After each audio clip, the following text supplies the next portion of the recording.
Frederick Douglass, 1818 to 1895, by Abby and Alex. The son of a slave, Harriet Bailey, and unknown father, Frederick Augustus Washington Bailey Douglass, was born in February 1818 on the east shore of Maryland. Frederick Douglass taught himself many things. For instance, when he was 6, he taught himself to read and write. He was smart like Albert Einstein and happier than ever. But unfortunately, he was separated from his mother at the age of 6 and went to live with his grandparents, Isaac and Betsy, at the age of 7. He was taken to his owner's plantation house. His owner owned more than 1,000 slaves and about 20 to 30 large farms. Frederick's owner didn't treat them very well. For example, he made them eat with oyster shells because he didn't want them using their spoons.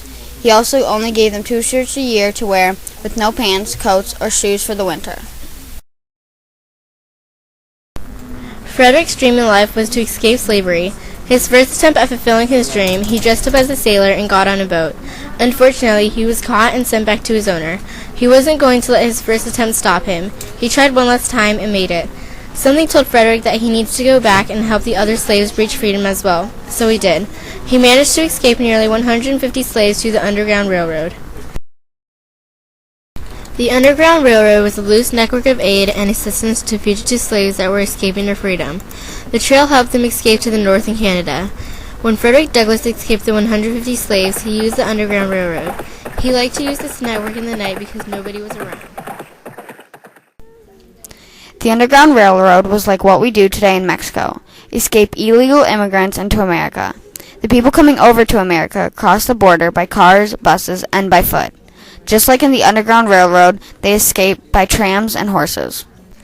After escaping all of the 150 slaves to freedom, Frederick Augustus Washington Bailey Douglass had to change his name to just Frederick Douglass and leave out the Augustus Washington Bailey.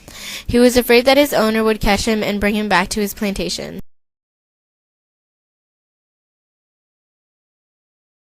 What was possible for me is possible for you. Do you think because you are colored you cannot accomplish anything? Strive earnestly to add to your knowledge. So long as you remain in ignorance, so long will you fail to command respect of your fellow me. Frederick Douglass married wife, Anna Murray, and they had 4 kids. He met Anna, a free African-American, in Baltimore, while he was still in slavery. They got married just a short while after his escape.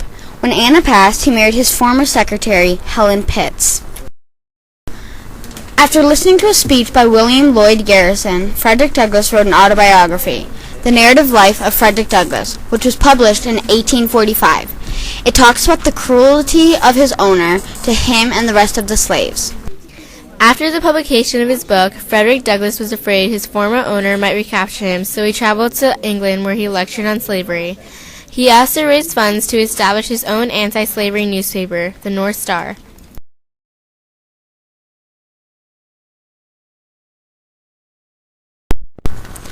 Frederick Douglass died on February 20th, 1995 at Cedar Hill. Frederick was born an orphan slave. He faced many tough obstacles in life. He took it upon himself to learn to read and write at a young age. A little bit later in life, he took it upon himself to escape slavery. Frederick Douglass was one of the greatest abolitionist leaders and has influenced a lot of people to fight for their dreams just like he did.